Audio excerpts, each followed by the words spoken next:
how to fix Epic Games self-update failed. So first up, make sure to close any instances of your Epic Games launcher if you open them up.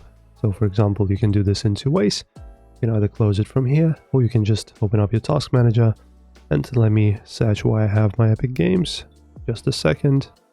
Alright, there you go, Epic Games, and I just kill the process like that. Okay, make sure nothing is running. Then you click on right click on the desktop shortcut for your Epic Games, go to properties, and guys, I'll have this command put in the video description. Just copy it like this, and where it says target, you just scroll to the very right, to the end of it, to the end of the target field, then you do one space and just insert this command. Okay, then you press apply and press OK and exit out of here. And then this error should be fixed for you guys. And guys, if this helps, of course, don't forget to leave a comment about if it did or not. And otherwise, thanks for watching. Don't forget to like and subscribe.